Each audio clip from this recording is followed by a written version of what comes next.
어때요? 아포유가 말했던 게 정확하게 지금 인구주택 총조사 결과로 나오고 있잖아. 아포유가 지금까지 이야기했던 내용들 그대로 팩트로 증명이 되었습니다. 이거 통계청에서 발표한 거예요. 작년 주택 25만 채 부족, 수급 불균형 심각. 지금 2021년 인구 주택 총조사 분석 통계청에서 매년 진행하고 있죠. 가구 수 54만 가구 늘 때 주택은 29만 채 증가하는데 그쳤다. 제가 주택을 결정짓는 요인은 인구수가 아니라 가구 수라고 여러 번 말씀드렸습니다. 자, 지금 보게 되면은 인구수는 2020년 정점을 찍고 감소하기 시작하는데 가구 수는 오히려 증가세가 가파라지고 있는 모습을 보여주고 있어요. 자, 인구수가 중요한 게 아니라 가구 수가 중요하다고 말씀드렸죠. 거기다 가구 수 54만 가구가 늘어날 때 주택은 고작 29만 채가 늘어났다. 이러니 임대차 시장도 불안해지고 임대차 3법 이전에 더군다나 다주택자들 역시도 감소하도록 정부의 정책 방향이 만들어졌어요. 집값이 무슨 수로 폭등하지 않고 100일 수가 있겠습니까? 자, 지금 주택수 감소 증가폭이 가구수 증가폭에 비해서 상당히 부족했다. 그리고 오피스텔 거주 100만 명 첫 돌파. 소형주택 중심 공급 대책엔 한계가 있음을 분명히 드러냈다. 이것도 명확한 이야기예요. 지금 소형주택 늘릴 때가 아니라고 여러 번 말씀드렸어요. 지금 현재 늘어난 가구수, 이 부분이 결국은 언젠가는 결혼을 하고 소득이 증대되면서 좀 더 넓은 주택, 좀 더 고급화된 주택, 즉 아파트로 옮겨갈 것이고, 기존 아파트 소형에 거주하던 분들은 점점 더 중대형적으로 갈아타게 될 것이란 겁니다. 자, 이러한 부분을 봤을 때 지금 정부에서는 끊임없이 소형주택만 많이 공급하려고 하고 있어요. 하지만 이러한 부분은 이제 트렌드가 점점 변화되어 갈 겁니다.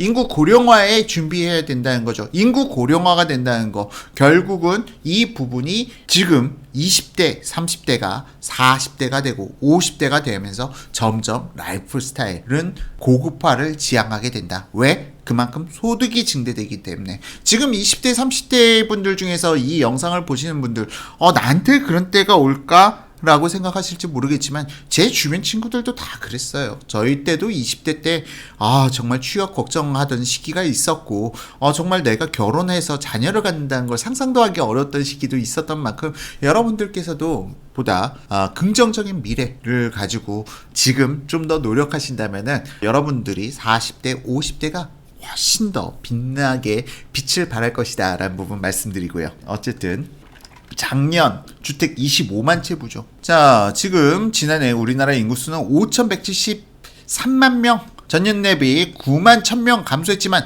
가구 수는 53만 8천 가구가 증가해서 2,200만 가구가 되었습니다. 2,202만 가구네요.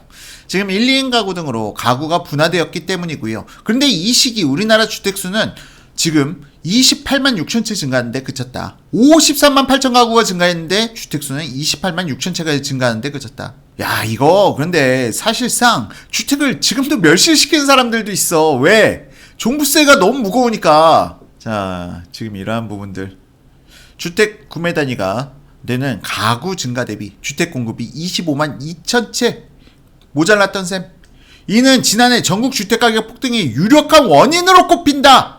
자, 아포유가 이야기했던 수급이 바로 여기에요. 수급이 깨졌다. 수급이 무너졌다. 이거 왜 그러죠? 지난 5년간 문재인 정부의 삽질 부동산 정책으로 인해서 발생된 부분이죠. 그리고 이게 해소되었는가라는 걸 봤을 때 아직 해소된 게 아니에요. 가구수 증가폭 대비 주택 증가폭이 그렇게 많지 않습니다. 물론 2022년 가구 증가폭이 2021년보다 늘어날 것이다 라고 보기는 좀 쉽진 않을 것 같아요. 이거는 좀 더 지켜봐야 될 부분이 있는데요. 그건 나중에 한번 또 다뤄서 말씀드리겠습니다. 자, 통계청이 발표한 2021년 인구 주택 총조사 결과를 보면 시사점이 많다고 합니다. 전국 기준은 물론 수도권 기준으로 늘어난 가구수 대비 주택 공급 규모가 너무 부족하다. 증가된 가구들은 새로 지어진 주택이 부족하기 때문에 기존 재고주택 시장으로 몰릴 수밖에 없다. 자, 이러니까 제가 재작년부터 2019년, 2020년부터 계속 강조했죠. 2020년, 2021년도에 괜찮다. 90년대 중고대 아파트도 괜찮다. 2000년대 중고대 아파트도 괜찮다. 수급이 무너졌기 때문에 여기가 더 상승할 수도 있다. 자, 결과론적으로 어떻게 됐어요? 상승률만 따지고 봤을 땐 오히려 사람들이 쳐다도 보지 않던 90년대, 2000년대 중고대 아파트들이 상승률이 더 높은 상승을 보이기도 했죠. 자, 이는 지난해 역대급 집값 상승세의 원인으로 작용. 오피스텔 등 기준주택을 대체할 만한 주거시설로 수요가 이동했다는 배경도 된다. 자, 지금 이러한 부분 결국 주택이 부족하다 보니까 이 사람들 다 어디로 갔어? 주택이 부족해. 그러다 보니까 오피스텔로도 많이 밀려난 것이다. 그러면서 오피스텔 가격 폭등의 원인까지도 지금 이 2021년 인구주택총조사 분석을 보면은 알 수가 있어요. 자, 지금 이러한 부분들 왜 오피스텔까지 가격이 폭등했는가? 자, 인구 감소음 이 요인은 넘어가도록 하고요. 수급 불균형 뚜렷 이유 있는 집값 상승. 가구 증가 대비 늘어난 주택수가 부족했던 건 수도권 전체로 확대해도 비슷하다. 지난해 수도권 거주 인구는 1090만 가구였는데 전년 대비 2.5% 증가했다. 그런데 이 기간 주택수는 873만 채로 18만 7천 채 증가하는데 그쳤다. 여전히 지금 30만 가구가 증가했는데 수도권에 주택수는 18만 7천 채 증가하는데 그쳤다는 거죠. 지금 이러한 부분이 11만 4천 가구 부족. 서울만 따지면 가구 수는 전년 대비 6만 5천 가구가 늘었는데 세주택은 5만 3천 채 증가하는데 그쳤다. 자, 이러다 보니까 서울, 경기 전부 다 급증하는 모양새. 오피스텔이나 생활형 숙박시설 등 다른 주거 대체 시설이 가격이 뛰었던 건 이러한 상황을 반영한다. 특히 오피스텔 거주 가구 증가 속도가 빠르다. 주택 가격이 너무 오르고 주택이 부족하다 보니까 그러다 보니까 오피스텔로 밀려난 거고 그 여파가 오피스텔 가격 급등까지도 만들어내고 있는 것이죠. 그런 의미에서 봤을 때 지금 전세가 안정? 이거는 일시적인 요인에 불과하다 라고밖에 설명할 수밖에 없어요. 지금 왜냐? 지금 이 부분을 갖다가 카톡을 갖다 보내주신 분이 계셨는데 이러한 내용을 갖다가 전부 다 엑셀로 정리하셔가지고 놀라울 정도로 분석하신 분이 계십니다. 보유 시청자분 중에 이분께서 분석한 바로는 1년차, 2년차, 3년차 지금 임차인들이 2+2로 묶여있는 사람들이 비중이 너무 많아서 지금 현재로는 기존에 묶여있는 임차인들이 더 이상 시장에 나오지 않음으로 인해서 임차 수요가 메말라 있는 일시적 현상에 불과하고 그리고 올해 임대차 3법 이후에 2+2를 쓰기 시작한 물량들이 터져나온 시점부터 다시 이 꼬여버린 패턴이 시작된다 하고 예측을 하신 분도 계시는데 지금 이러한 부분들 봤을 때 현재 임대차 시장 안정 그걸 갖다가 이제 8월 전세대란 없어 라고 이야기하는 것은 좀 무리수가 있다 라고도 볼 수 있을 것 같습니다. 자, 지금 1인 가구도 아파트 거주 비중 가장 높아. 자, 1인 가구는 소형주택에 산다. 이거 편견이라고 여러 번 말씀드렸어요. 저희 아버지 같은 경우도 지금 현재 혼자 거주하고 계시지만 저희 어머니가 좀 일찍 돌아가셔서 저희 아버지 혼자 거주하고 계시는데 30평대 넓은 주택을 거주하고 계십니다. 아파트 거주하고 계시죠. 1인 가구라고 해가지고 전부 다 오피스텔 들고 들어가서 살고 아니면은 다가구 주택 들어가서 연립 원룸 살고 그런 거 아닙니다. 1인 가구도 지금 아파트를 거주하는 비율이 상당히 늘어나고 있고요. 특히 젊은 층에서도 소득 수준이 되시는 분들은 혼자 거주하면서 아파트를 거주하시는 분들도 많아요. 그만큼 라이프 스타일 소득 증대에 따른 라이프 스타일의 변화가 지금 상당히 크게 나타나고 있다. 그래서 아파트도 지금 1인 가구들이라고 아파트를 거주하지 않는다? 최근에 1인 가구인데 40평대, 50평대 거주하시는 분들도 많아요. 예전에 제가 영화를 비유해서 과속 스캔들이라는 영화에 차태현 씨가 50평대 아파트에서 혼자 거주하는 그러한 부분도 일례로 말씀드렸지만 소득 수준이 증대됨에 따라서 1인 가구들이 아파트에 대한 니즈도 상당히 늘어나고 있다는 부분, 이러한 사회적 현상도 우리가 감안해야 된다는 겁니다. 자, 어쨌든 지금 1, 2인 가구 아파트 거주 비중 높아. 가구수 분화에 따른 주택 수요 변화를 따질 때 가장 많이 논란이 되는 건 1, 2인 가구가 주로 어떤 주거 유형에 거주하는지다. 문재인 정부는 1인 가구가 거주하는 주택은 도시형 생활주택, 오피스텔 등 소형 주거시설로 보고 이러한 소형 주거시설 공급에 집중했다. 제가 미친 짓이라고 그랬죠. 죄송합니다. 갑자기 엉뚱한 데서 욱을 하네. 독일 할머니께서 욱포유 보고 싶다라고 하셨는데 엉뚱한 데서 욱을 했어. 이거 미친 짓이었습니다. 이거 정말 미친 짓이라고 제가 정말 어마어마하게 욕을 갖다 많이 해댔는데 이런 미친 짓을 왜 해. 하지만 이번 조사 결과를 보면 1인 가구가 가장 많이 거주하는 주거 유형은 중형 이상 아파트인 것으로 확인됐다. 어때요 여러분? 어때요? 아포유가 말했던 게 정확하게 지금 인구주택 총조사 결과로 나오고 있잖아. 아포유가 뭐라고 그랬어? 1인 아파트 거주 비율 많다 여러 번 아무리 목 놓아 외쳐도 문재인 정부에서는 야 1인 가구면 도시형 생활주택 살거나 오피스텔 살면 되지 무슨 아파트를 살아 하고 이야기를 했지만 쇼킹하게도 1, 2인 가구가 가장 많이 거주하는 주거 유형은 중형 이상 아파트인 것. 자, 아포유가 여러분들께 말씀드렸던 내용 그대로 결과가 나왔어요. 이걸 갖다 인정해야 된다는 거야. 이 트렌드의 변화. 지금 아파트에 거주하는 그것도 중형 이상이랬잖아요. 1, 2인 가구가 가장 많이 거주하는 곳이 지금 중형 이상 아파트인 것으로 나오잖아. 주변에도 이런 분들도 많아요.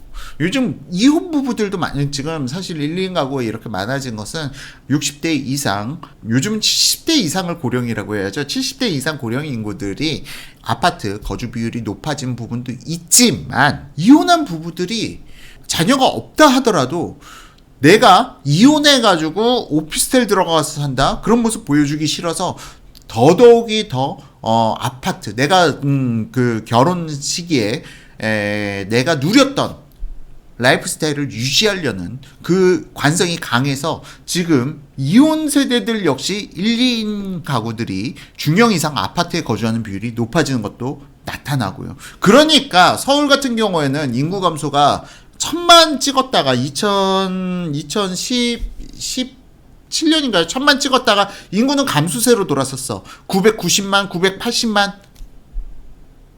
이게 인구수가 감소된 게 아니라 원래 3인, 4인 가족이 살던 주택에 혼자 들어가서 사는 사람들이 늘어나다 보니까 밀려나는 거예요. 자, 이런 부분들을 이해하고 난다면 지금 필요한 게 소형 주택이었냐? 중대형 아파트였냐? 명확하게 나오죠. 자, 지금 이러한 부분들 가구원수 기준 2021년 가장 많은 비율을 차지하는 건 지금 2인 가구, 그러니까 결혼했거나 아니면은 자녀들을 출가시킨 노부부 뭐 이러한 부분들로 인해서 지금 2인 가구가 지금 가장 많은 비율을 차지하고 있고요. 1인 가구 중에서 아파트 거주 가구가 239만 5천 가구로 가장 많은 것으로 나타났습니다. 자, 1인 가구 아파트 거주 비율이 57.7%나 된다. 자, 1인 가구 아파트 거주 비율이 57.7%나 된다. 이거는 여러분들 예측을 완전히 벗어나는 부분이죠. 1인 가구는 전부 다 오피스텔, 연립빌라, 도시형 생활주택 이런 데서나 사는 게 1인 가구다라고 이야기해 왔는데 놀랍게도 57.7%가 아파트에 거주하고 있다. 종합하면 1인 가구와 2인 가구를 합해 전용 59 스퀘어미터, 60 스퀘어미터 이상에 살고 있는 가구가 전체의 절반 수준인 433만 6천 가구. 도시형 생활주택 같은 소형 중심의 주택 공급으로는 1, 2인 가구의 주택 수요를 맞출 수 없다는 의미. 자, 그리고 빈집도 제가 여러 번 말씀드렸어요. 빈집도 빈집 아무 소용 없다. 지금 이거 논란될 거 아무것도 없다, 우리나라에서. 이거 자연공실률 얘기도 여러분들께 말씀드렸는데, 자, 여기서 자연공실률 이야기도 나와. 빈집 139만 5천 채, 우려할 필요 없는 이유. 자, 이번 발표 중에 우리나라 빈집 통계도 주목된다. 2021년 기준 우리나라 빈집 수는 139만 5천 가구로 전체 주택이 7.4%를 차지했다. 전년 대비 11만 채 줄었다. 뭐 7.7%, 7.4% 조금 줄었다. 근데 빈집이 7% 이상이란 건 집값 하락론을 주장한 사람들이 단골 재료다. 빈집 수가 이만큼 많은 건 집값 하락이 뇌관으로 작용할 수 있다고 진단한다. 제가 말도 안 되는 주장으로 이야기했는데 통계에 따르면 이는 대부분 진짜 빈집이 아니다. 현재 사람이 살지 않는 주택인 것은 맞지만 신축 주택 및 매매, 임대, 이사, 미분양 등의 사유로 인한 일시적 빈집이 대부분이란 통계청 설명이다. 제가 이 부분에 대해서 말씀드리면서 자연공실률을 과거에 한번 언급드린 적이 있었습니다. 지금 일본이나 해외 빈집 통계와는 집값 집계 방식이 다르다. 새로 짓고 이사하면서 생기는 자연공실률 같은 것으로 매년 7에서 8% 수준으로 보고 있다. 자연공실률. 자, 문재인 정부가 출범했던 2017년에도 빈집 비율은 7.4%였고 2019년 8.4%까지 뛰기도 했다. 왜 2019년 8.4%까지 뛰었나? 2018년 12월 31일에 헬리오시티 9,520세대가 입주를 시작해버렸거든. 그러니까 갑자기 공실률이 팍 늘었다가 줄기도 하고. 자, 그렇기 때문에 빈집이란 것은 주택가격 하락과는 전혀 무관한 부분이다. 집은 부족했다. 아프유가 이야기했던 수급불균형. 야, 아프유가 이야기한 수급불균형 아무 의미 없다며. 폭락론자들, 아프유를 비판하시던 분들. 아프유는 맨날 수급만 이야기한다. 금리도 볼 줄 모른다. 근데 항상 여러 번 말씀드렸다시피 금리보다 우선순위인 건 수급입니다. 일시적 수급 안정이 지금 도래됐다고 해서 야, 이제 앞으로도 계속 안정돼 있을 거야. 정말 무책임한 소리예요.